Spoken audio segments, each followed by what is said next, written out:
I came around that corner, and it takes my breath away to think this is hard, because I don't like going through this scene. That's what's going on in your mind. I'm their protector. Okay, we'll take a short recess. Let's take a look at the skier's testimony about Gwyneth Paltrow and the collision about 7 years ago. Is Sanderson telling the truth? In this video, I'll point out the possible problems in his testimony. I'll use statement analysis as my main method. If you like the video, don't forget to click the like button and subscribe for weekly videos. Let's go for it. The concept narrative balance is used to determine whether or not a narrative is reliable. A narrative consists of a prologue, a critical event, and an aftermath.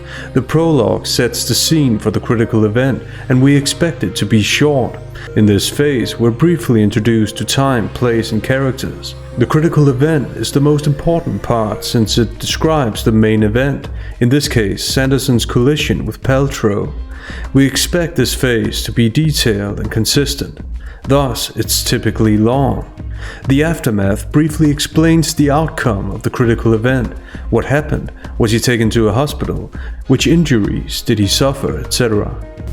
So, Terry, take the jury through what happened in this ski collision. Take it from, say, getting off of the lift. Yes, happy to do that. His attorney has now set the scene for the narrative. Sanderson starts with a very detailed and long prologue. The amount of unnecessary details is unexpected. It was really a very nice day for skiing, and I was really looking forward to it. And of course, Deer Valley has amazing groomed runs. Found that out right away. He's going back even further than what his attorney told him to do. She told him to describe what happened after getting off the lift, but he talks about the amazing runs, as if he's giving a review of the place. This is a false start, and he obviously realizes this, because he starts hesitating. And I'm starting from when I get off? When you got off of the ski lift. Gotcha. This could point to nervousness or insufficient rehearsal before taking the stand, or both. So I was on a chair with probably 4 people. I think Joanne, Debbie, Craig, and there could have been another person besides myself. And so I came over the top of the hill and saw that and headed for the right side, and I'll pick it up there. And I remember looking and seeing no one. We notice the first instance of the verb remember when he says he remembers looking and seeing no one. This verb seems innocent at first, and in many cases it is innocent. However, the interesting thing is when it appears and how many times it appears. Because it's presupposed that what he's saying here is what he remembers, so in theory there's no need to say it.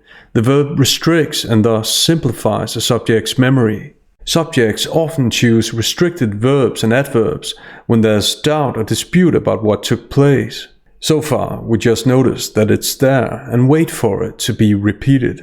Next, he continues with general observations rather than simply stating his recollection of events. And they're generally beginner runs, people are afraid of the off-piste, of the off-groomers, and so they stay away from that area where the snow is piled up. And off-piste can be a rough ride. If you have to divert and run out in there, some skiers can't make it through there easy. It's a lot of bumps. He's obviously comfortable telling the prologue of his narrative. Except for the confusion in the beginning, there are very few pauses, very little hesitation. This pattern continues as he continues with details about the room he had. The relevance of these details can be questioned, but he seems to use them as safe points. People, especially in high-pressure court cases, like to have safe talking points they can return to in order to soothe themselves. If we were being critical, however, we would say that this could be stalling. Typically, stalling occurs when the subject doesn't want to get to the critical event. In the following, he starts with what sounds like the critical event. However, later on, he himself makes a distinction between what he said and the scene he says he doesn't like to think about. This scene is where the collision took place, and since the collision is the critical event, what he says in the next clip still pertains to the prologue. So I went right down the run and started just making nice soft turns, and staying within that boundary. It could have been as much as 5 yards wide, but it might have been more like 5 or 6 feet. Can't imagine and can't remember. It also doesn't matter if he doesn't remember. He's supposed to give his recollection of events, not his estimations, reviews of the place, or general observations about skiing. By mixing these things, he makes it hard for the jury to distinguish between the fact and his present-day reflections about the fact. Lots of room. And so I'm just skiing easy and paying attention, and all of a sudden in front of me is 2 big signs. We pay attention to dependent adverbs like just. Dependent means that the subject's use of the adverb could indicate that he's comparing 2 thoughts. In this case, comparing skiing easy to something else. Typically the opposite. Just think of when someone says we're just friends. They say that because they compare being friends to something else, the opposite. Either way, it has a simplifying function. In this case, that skiing easy was the only thing he was doing. The adverb, coupled with his claim to have paid attention, portrays him as the victim of what's about to follow, that he was simply minding his own business until the collision. Next, he continues to portray himself as the protagonist victim, as he overemphasizes, exaggerates, the size of the signs he claims to have seen. I've never seen that big of slow down signs. It seemed like they were 4 by 8, like a 4 by 8 sheet of plywood size high, with great big letters, slow down. He says it seemed like, past tense, so linguistically he refers to the size of the signs as something he thought about in the situation. However, an estimation like that sounds more like a present-day reflection. He's had 7 years to think about it. Once again, there's some confusion as to what pertains to the narrative specifically. Next, his self-portrait of being observant and law-abiding continues. The reason why it continues is to contrast his supposed thoughtfulness to Paltrow's alleged recklessness. I went, whoa, and I'm looking around, and the crowd's about the same as me, and speed-wise. And So did you pay attention to the sign? I did. And I backed off of whatever I was doing, and then another big sign, like 10 feet away, the same 4 by 8 sheet up there, big letters. Well, they're serious. Must be lots of merging trails down here. The large amount of details building up to the collision is about to collide with the small amount of details about the event itself. In the following, notice his many observations about what he could see and a certain beautiful building, as he calls it. So I just backed off, and again, the skiers were on my left. We're all about the same speed. And I could see down where the edge of the run went. It curved around, a tree line came out a little bit, and the run curled around, and I could see about half of the, I don't know if it's the Montage or the Empire, could about half of that beautiful building, and it was wide open. There was nothing in front of me. Next, we finally arrive at the remarkably short critical event. So far, he's spoken without hesitation and with many details about the place that he, of course, has had the chance to revisit numerous times. And so I came around that corner, and it takes my breath away to think this is hard, because I don't like going through this scene. He chooses to visualize how it supposedly takes his breath away to think about the 7-year-old event. Obviously, this is pathos, appeal to emotion and pity, instructing the jury members how to think about the critical event. It's also self-protective language, because if it seems like there are holes in his memory and he's having a hard time giving details, jury members could potentially attribute this to his alleged trauma. In theory, that is. If we're looking at this critically then, he grants himself leeway, a way out of the discrepancy between the detailed memory in the prologue and the much more general accounts he's about to give in the critical event. I just remember everything was great, and then I heard something I've never heard at a ski resort, and that was a blood-curdling scream. Just, I can't do it. It was, and then, boom. First of all, we should notice the dependent adverb just and the restrictive verb remember. Just could signify that he's comparing what he remembers to something else he remembers but doesn't tell us. It's interesting to note the repetition of remember here in the critical event. Once again, this verb limits the subject's recollection and provides him with an excuse in case the recollection's insufficient. Blood-curdling is hyperbolic language used for dramatic effect and adding to the pathos he's introduced.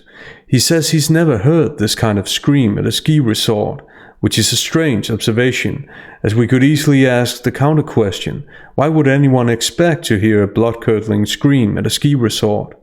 And it was like somebody was out of control and gonna hit a tree and was gonna die. He uses past tense, but once again this sounds like present-day reflections, because it would be strange if he had thought about this in the situation. This point's underlined by his formulation, it was like, trying to get the jury to imagine it.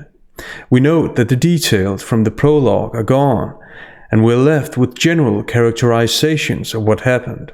And that's what I had until I was hit. That's what was going on in your mind. Overruled?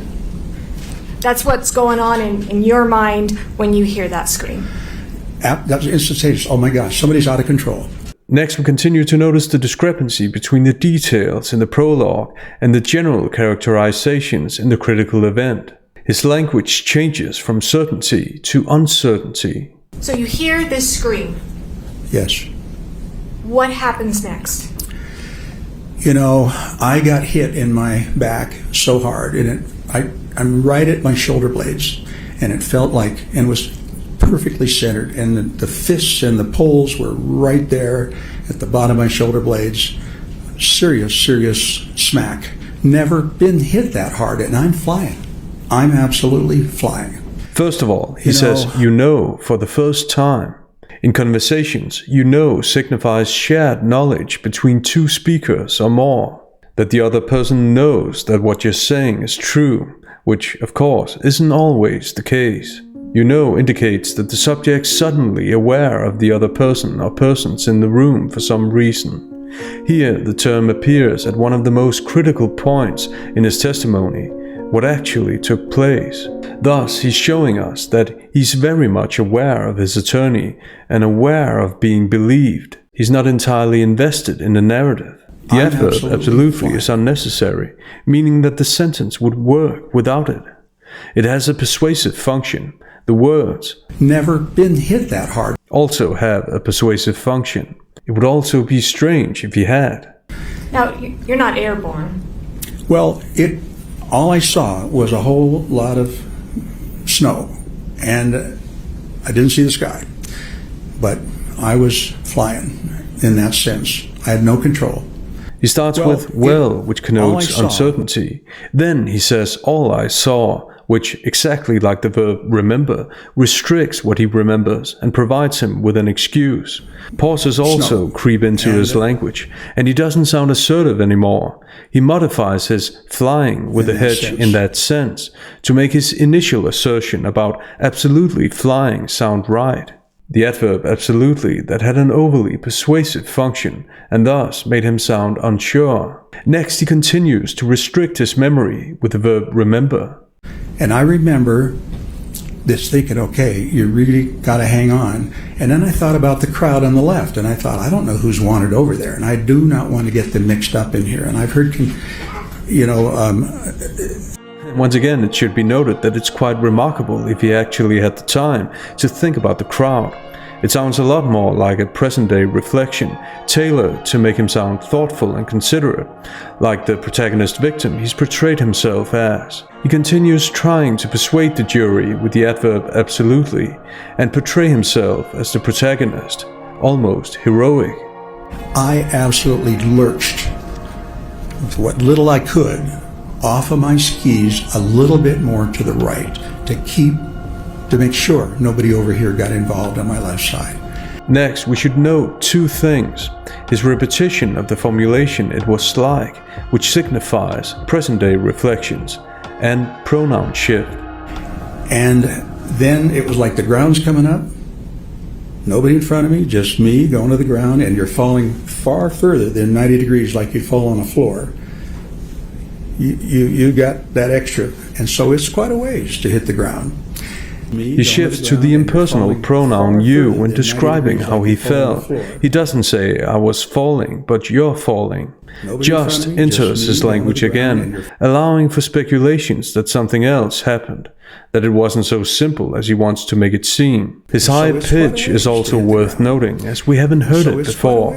It has a convincing sound to it, as if he's actually unsure about what he's saying, but is trying to overcompensate for this uncertainty with this kind of pitch.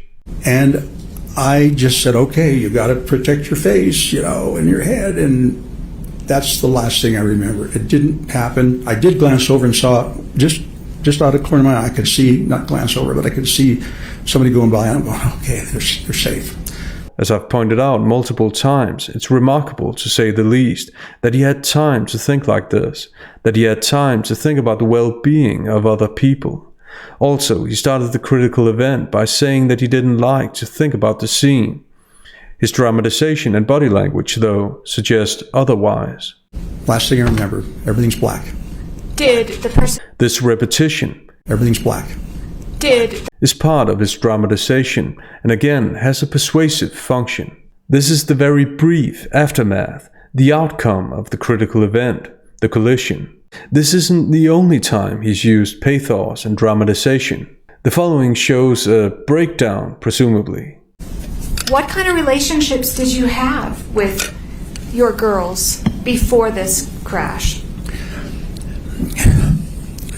My goals are always angels. I'm their protector.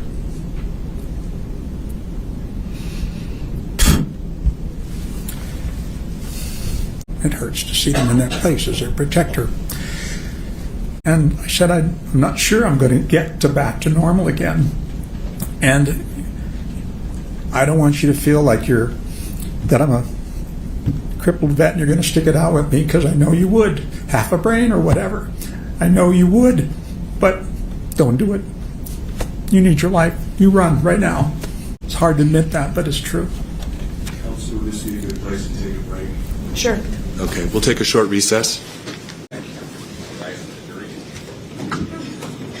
He changes his voice, and he keeps emphasizing his role as protector, which, once again, places him in the role of the protagonist. However, it's disputable whether or not we see actual tears, and thus whether or not he needs the paper at the end. Most of all, this looks and sounds like the typical sympathy phase that all attorneys rehearse with their clients before the trial, where they hope that their client will start crying or pretend to cry. His narrative has a lot of holes in it, and some of the linguistic elements suggest unreliable language.